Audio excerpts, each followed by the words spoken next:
Second part मेरा ये है हैरानकुन इंकशाफात और बेलाग तज्जिया।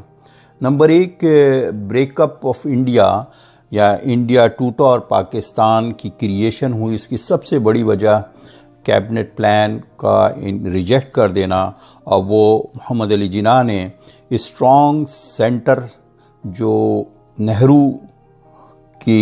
नेहरू ने स्ट्रॉन्ग सेंटर पे जो यानी सेंट्रलाइज्ड पे जो अपनी बात को रखी वो एक्सेप्ट नहीं किया और जिन्ना ने उसको रिजेक्ट कर दिया। लेकिन हैरत की बात है कि हिंदुस्तान पाकिस्तान बनाने के लिए तो स्ट्रॉन्ग सेंटर के हम मुखालिफ थे, लेकिन यही स्ट्रॉन्ग सेंटर जो है वो जब पाकिस्तान बन गया ईस्ट एंड वेस्ट पाकिस्तान के लिए, तो सारी ताकत जो है वेस्ट पाकिस्तान में ही रही और स्ट्रॉन्ग सेंटर पे ही जोर दिया गया।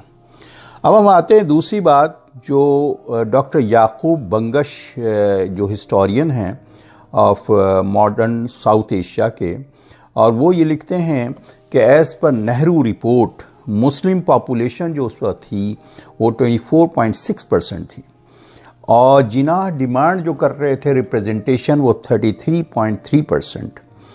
कांग्रेस एग्रीड फॉर 30%, 30% के लिए कांग्रेस तैयार थी, जो कि जिन्ना ने रिजेक्ट कर दिया। लेकिन हैरत की बात है, जब हम पाकिस्तान बन गया तो हमने बंगाली पॉपुलेशन जबकि 56% है और हम ये चाहते थे कि वो 50% पे आ जाएं, यानी 50% की रिप्रेजेंटेशन उनको मिले। तो यानी 9% जो है हम उनको उससे महरूम कर रहे थे। तो ये जो डायकोटोमी हमारी है कि हम जब वहाँ हिंदुस्तान में जब बात कर रहे थे तो ये होती है, जब ये पाकिस्तान बन गया तो हमने बंगाली स्पीकिंग को ही महरूम करने पे आ गए। ये बड़ी इम्पॉर्टेंट पॉइंट है, जबकि 162 नंबर्स में 160 सीट्स जो है मेजॉरिटी जो है वो अवामी लीग की थी इलेक्शन के अंदर। और दुनिया में होता यही है कि मेजॉरिटी जो है वो कोई एक्सेप्ट करने को तैयार नहीं होता है। यही हाल आज आप देखें कि वो इज़राइल में भी यही कुछ है कि वहाँ भी वो अपनी मेजॉरिटी बनाने में लगे हुए हैं। तो बहरहाल ये सारी जो ग्रीवेंसेस हैं। अच्छा, उसके अलावा अब हम आते हैं कि 6 नुकात का इशू उठाया। 6 नुकात का इशू जो है ये भुट्टो और यहिया ने के गठजोड़ में उठाया। ये इशू आखिर पहले क्यों नहीं उठाया था? जब इलेक्शन हो चुका, आवाम ने इसकी तायद कर दी और फिर उसके बाद 6 नुकात था क्या? ऑटोनॉमी थी कि उनको खुद मुख्तारी उनकी हो। बाकी सेंटर जो है वो चंद ऐसे जो फॉरेन पॉलिसीज़ हैं, करेंसी है, बहरहाल इसके सिलसिले में 6 नुकात को रिजेक्ट किया गया जब इलेक्शन हो चुका है। तो ये बहाना बनाया गया। और इसके बाद हम आते हैं कि शेख मुजीब की जब अक्सरियत थी और मेजॉरिटी उसकी थी, तो डॉक्टर इश्तियाक ये बात कहते हैं अपनी किताब के अंदर। वो ये कहते हैं कि ये बाज़ाब्ता भुट्टो साहब ने कहा कि हम इधर और तुम उधर, और जो असेंबली में जाएगा उसकी टांगें तोड़ दी जाएंगी। ये किताब में है, ये किसी सियासी पार्टी का मामला नहीं है। ये किताब में उनके डॉक्टर इश्तियाक अहमद के, जो इस पर लम्स में भी पढ़ाते हैं। और उसके अलावा ये कि हवस इक़्तिदार में Sheikh Mujib one who was deserving to be a first prime minister of Pakistan, तो लॉजिकली और रैशनली वो and they did not allow, Yahya and Bhutto did not allow to convene national assembly. ये अपनी किताब में वो खुद मेंशन करते हैं। बजाय इसके कि जनरल टिक्का खान जो कि बुचर कहलाते हैं उसको उधर ऑपरेशन सर्च लाइट गवर्नर बना के भेज दिया, और जिन्होंने अल्फाज इस्तेमाल किया इंसान नहीं ज़मीन चाहिए। तो फिर उसके बाद जनरल न्याजी को भेजा जो नस्लें तब्दील करने की बात की, और बाद में उन्होंने हथियार भी डाल दिया। ये सब कुछ हमूद रहमान कमीशन में मौजूद है, और जो मैसेकर उन्होंने किया और वॉर क्राइम्स किया। लेकिन इसमें भी एक अच्छी बात यह है कि साहबजादा याकूब साहब को भूलना नहीं चाहिए, जो बाज़मीर जनरल थे और उन्होंने रिज़ाइन कर दिया ऑपरेशन सर्च लाइट के ख़िलाफ़। उसके अलावा अब हम आते हैं कि इस पूरे इसमें role of India, USSR and United States क्या रहा। इंडिया ने तो फ्रंट लाइन पे कहा, जो कि 3-4 साल पहले ख़ुद मोदी साहब ने भी फरमा दिया था कि हमने ये बांग्लादेश बनाने में मदद की है, हम ही ने किया है, तो ख़ुद उनकी ज़बानी है। और इसके अलावा जब ये हो चुका तो इंदिरा गांधी ने कहा कि 2 कौमी नज़रिए को हमने खलीज बंगाल में बहा दिया है, तो ये रिकॉर्ड का हिस्सा है। तो मुक्ति बाहिनी छापामार तंजीम थी जिसको ट्रेंड हुई और उसके बाद उसको ट्रेंड करके और हर तरह के हथियार और उसके ज़रिए उन्होंने ट्रेन किया, जिसके अंदर इंडियन फ़ौजी भी शामिल थे। और उन्होंने जिस तरह से कि मैसेकर किया नॉन बंगालीज़ का। अब हम आते हैं कि लेकिन अब आते हैं हम कि ये तो इंडिया का रोल है, हम यूएसएसआर पे आते हैं कि इनका क्या रोल था। रशिया यूएसएसआर ने वो बदला ले लिया अयूब खान से, जो अयूब खान ने उसी वक्त से हमारे फासले बढ़ गए थे जब अयूब खान ने पेशावर का हवाई अड्डा वो अमेरिका को दिया ताकि यूएसएसआर की जासूसी की जाए। उन्होंने इस पे जवाब भी दिया कि हम तुम्हारे हवाई अड्डे को बम से उड़ा देंगे। तो ये ताल्लुकात और मज़ीद ख़राब हो गए थे। तो इसी के बुनियाद के ऊपर केजीबी ऑफिसर यूरी बेजवनोव करके नाम है और उसका इंटरव्यू मैं बताता हूँ, वो आप ख़ुद मैं अटैच भी कर दूँगा डिस्क्रिप्शन में। और वो मेंशन करते हैं कि how Soviet and Indians manufactured revolution in east Pakistan. तो वो इसमें बताता है कि किस तरह से इस रिवॉल्यूशन को इंडिया और इन्होंने मैन्युफैक्चर की। केजीबी का ये इससे जैसा ये बताता है केजीबी सबवर्शन किस तरह कौमों को यानी सबवर्ट किया जाता है और ख़त्म किया जाता है। और उसमें ये बताते हैं कि शेख मुजीब को ही वाज इंस्ट्रूमेंटल, तो वो इसी के लिए ताकि वो सबवर्शन के अंदर उनको यूज़ करते हैं because they know too much और उलट से मार दिया जाता है। जैसे अफ़गानिस्तान में भी वो कई उनको उन्होंने इसी तरह ख़त्म किया है। और बताते हैं 1975 में शेख मुजीब भी इसी तरह अपने मर्डर हुए अपने कॉमरेड से because they know too much. और फिर उसके अलावा एक अहम कोट वो कहता है, वो ये कहता है there is no grass root revolution, every revolution is by product of highly organised group. ये वो कहता है कि कोई ऐसा नहीं है, और इसकी बात गलत भी ना, क्योंकि वो ये कह रहा है कि हमने जितने भी मुक्ति बाहिनी को ट्रेंड किया है मॉस्को में हमने खुद ट्रेंड किया है।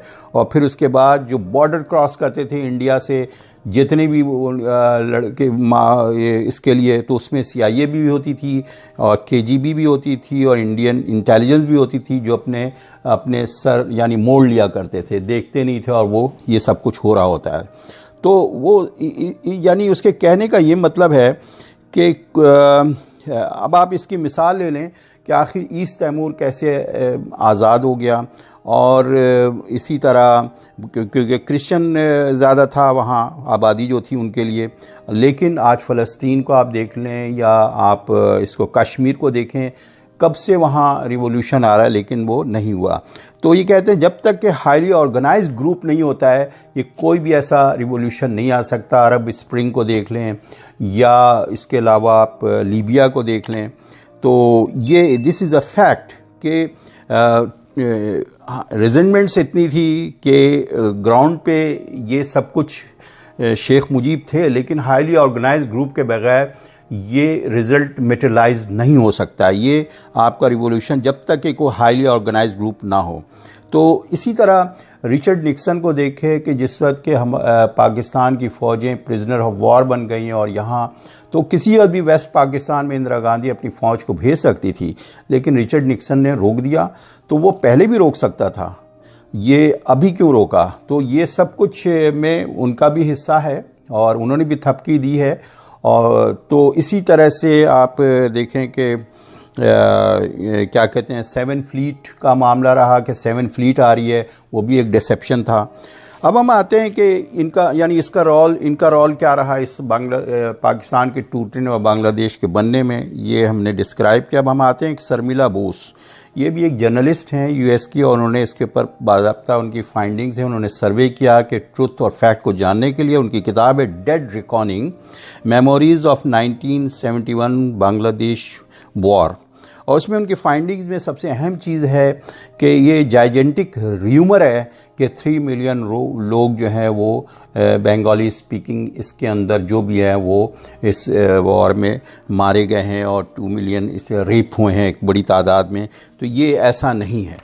और वो तकरीबन उनकी एस्टीमेट के हिसाब से, जो कि 1975 में पाकिस्तान आके उन्होंने सबको इंटरव्यू भी किया है, और वो कहती हैं her estimate was between 50,000 to 100,000, not that much के वो जो कहते हैं। उसके अलावा वो ये कहते हैं कि ये जो लफ्ज़ है, क्योंकि शेख मुजीब ऑलरेडी यहाँ पाकिस्तान में जेल में थे और वो जैसे ही लंदन से दिल्ली पहुँचे तो उनके कान में जो बात कही गई इंदिरा गांधी या इंडिया की तरफ से, उन्होंने वही चीज़ रिपीट करते गए 3 मिलियन की बात। Any how this is what she said.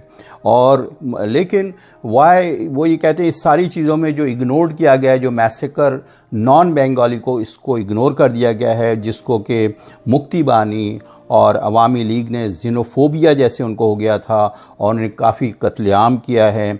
खुलना है, जैसूर है, चिटागोंग है और इसी तरह ढाका है और पार्वतीपुर है, ये सारी जगह। तो एक्सेसेस जो हैं वो पाकिस्तान आर्मी ने भी बहुत किए, तो एक्सेसेस जो है मुक्ति बाहिनी और अवामी लीग ने भी नॉन बंगाली के ख़िलाफ़ किया, तो उर्दू स्पीकिंग के ख़िलाफ़। अब इसके बाद में हम खुद अपना एक वाक़या witness by our own parents, जो हमारे वालिदैन रह रहे थे, जो वो इलाक़ा जब ईस्ट पाकिस्तान था उसमें बंदर का इलाक़ा कहलाता है, और नारायणगंज, ठाकुरबाड़ी, नारायणगंज, दरिया सीतलखा के इस तरफ, और एक छोटा सा गांव था जिसमें 25 साल से हमारे वालिदैन रह रहे थे, और वहाँ के बंगाली स्पीकिंग लोग बहुत मोहब्बत करते थे उनसे, वो भी उनसे मोहब्बत करते थे। इवन जो बंगाली कैंडिडेट्स थे उनके मुकाबले बीडी मेंबर के इलेक्शन में हमारे वालिद साहब जीते, और हमारी वालिदा की सोशल सर्विसेज इतनी थी कि वो लोग बहुत मोहब्बत करते थे। लेकिन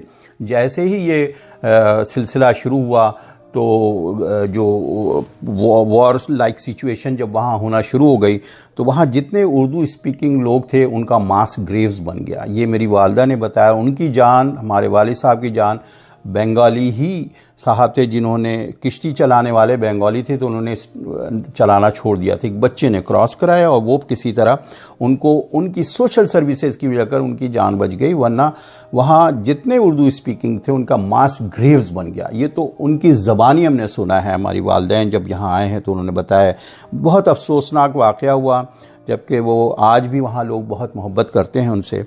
तो खैर, next is what is the summary और लुब्बे लुबाब क्या है, इन्फर जो करना हमने। सबसे अहम चीज़ यह है कि क्या सोशल जस्टिस दिया बंगालियों को, यानी ईस्ट पाकिस्तान को, ईस्ट विंग को, वो नहीं दिया। उसकी वजह यह है कि मगरबी पाकिस्तान ने के जो पॉलिटिशियंस थे या मिलिट्री के लोग थे और जागीरदार थे, ये सबसे पहली बात है कि रऊनत और तकब्बुर था इनके अंदर, और वो बंगाली स्पीकिंग को तहकीर की नज़र से देखते थे, काला कहते थे, छोटा कहते थे, रेसिस्ट थे।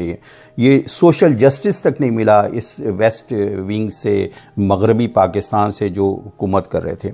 नंबर 2 हम जाते हैं इकोनॉमिक जस्टिस मिला या नहीं मिला। इकोनॉमिक जस्टिस में फ़्लाइट ऑफ कैपिटल जो है वो जितना भी है वो सब यानी ईस्ट पाकिस्तान का फ़्लाइट कैपिटल जो जूट से मिलता था वो सब वेस्ट पाकिस्तान आ जाता था। यही वजह है कि शेख मुजीब ने एक मरतबा कहा कि ये इस्लामाबाद की सड़कों से बास आती है, बू आती है जूट की, तो यहाँ की सड़कें इतनी अच्छी बनी हुई हैं। अब हम आते हैं पॉलिटिकल जस्टिस। पॉलिटिकल जस्टिस में हाल ये था कि जैसा मैंने पहले भी बताया था कि 14 में से कैबिनेट में एक बंगाली था, स्पीकिंग था, और उसके बाद जितनी भी जुक्तू फ्रंट जीती और सबको इन्होंने ख़त्म आखिर में 1970, तो पॉलिटिकल आखिर में 1970 में के इलेक्शन में भी उनको एक्सेप्ट नहीं किया गया। तो सिविल और ब्यूरोक्रेट से लेके मिलिट्री तक ये सारा जो है हक, सारा सब पे कब्ज़ा जो था ये हमारे वेस्ट पाकिस्तान का था। तो मतलब Sheikh Mujib deserve to be the first prime minister of Pakistan. तो लेकिन इसके साथ ही हम इस बात को यहाँ पे बड़ी निचोड़ जो इसका ये है कि कोई टूल भी काम न करता, अगर शेख मुजीब को का जो हक बनता था वो उनको देना चाहिए था और नेशनल असेंबली कन्वीन करनी चाहिए थी।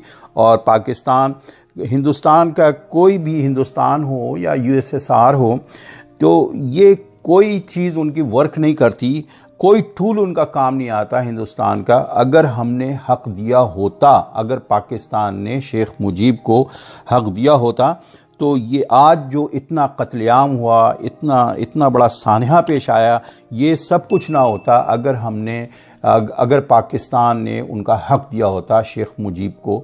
ये सबसे अहम चीज़ ये है। और नंबर 2 ये भी है कि ये मामला ही ना बढ़ता अगर स्टेट और स्टेट्स का मामला ठीक रहता। यानी स्टेट्स जो है, इन्होंने करारदाद पाकिस्तान जो बनी थी तो उसके अंदर स्टेट्स था, आज़ाद मशरिक़ी पाकिस्तान का था, लेकिन फिर इसको चेंज कर दिया गया और इसको स्टेट कर दिया गया। और तो ये एक दूसरी बड़ी वजह है। Any how, let's move forward. तो अब हम ये कहते हैं कि माई वे फॉरवर्ड एडवाइस क्या है, इस सिलसिले में क्या करना चाहिए। सबसे पहले तो पाकिस्तान में they should publish Hamoodur Rahman commission, right to know to every citizen. ये शुतुरमुर्ग की तरह और ये फॉल्स कॉन्सेप्ट ऑफ डीमोरलाइजेशन को ख़त्म करना चाहिए। यही वजह है कि आज भी हमने तारीख़ से, यानी पाकिस्तान ने सीखना तो दूर की बात, या सबक नहीं लिया, बल्कि तारीख़ बार बार दोहराई जा रही है। और आज भी वही लोग हैं, वही जनरल हैं, वही कहना चाहिए जागीरदार हैं, वही वडेरे हैं, वही 1% लोग हैं जो कि एलिट क्लास, जो कि पूरे रिसोर्सेज पे उन्होंने कब्ज़ा किया हुआ है। और इस वक्त पाकिस्तान जो है वो डिफ़ॉल्ट की तरफ जा रहा है। और लेकिन ऑन द अदर हैंड देखें तो Bangladesh is far ahead of Pakistan.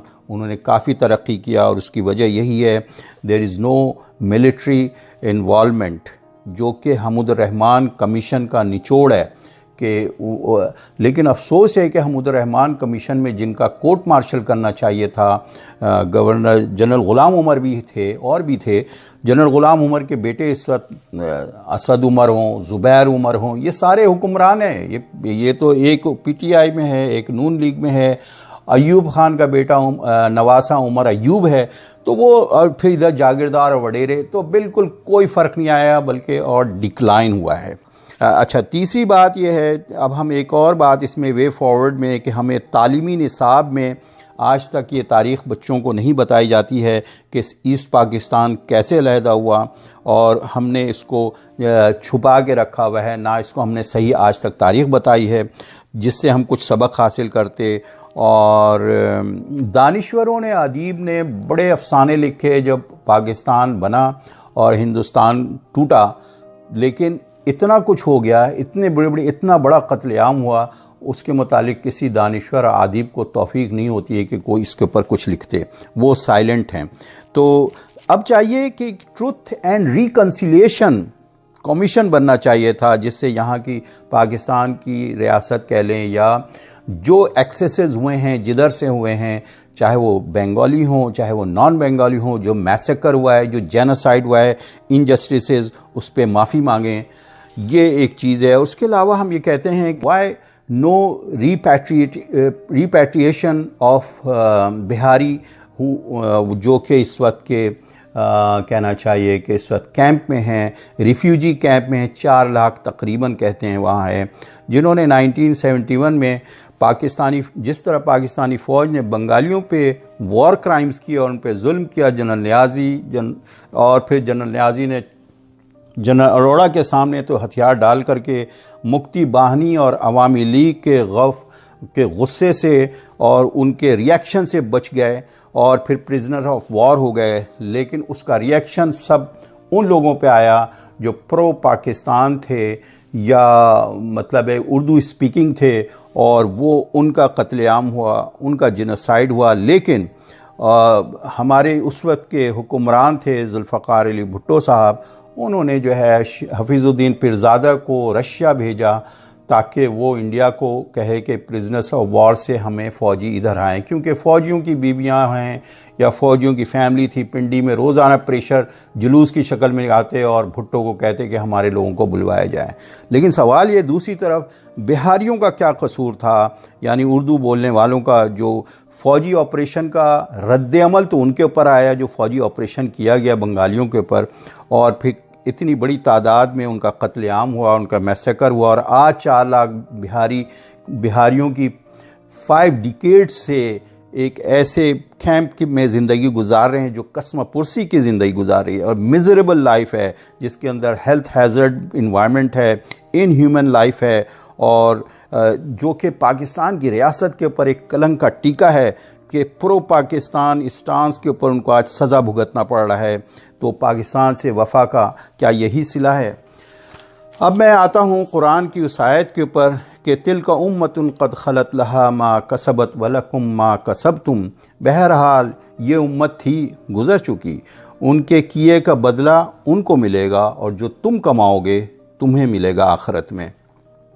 इस तरह के सानेहात से तारीख़ भरी पड़ी है, लेकिन हमें हमारा यकीन है कि अल्टीमेट जस्टिस तो आखिरत में होगा और मालिक यौमिद्दीन अल्लाह ताला है, तो वो वहाँ ज़रूर मिलेगा उनको। और इसी शेर के साथ फिर मैं अपनी बात ख़त्म करता हूँ।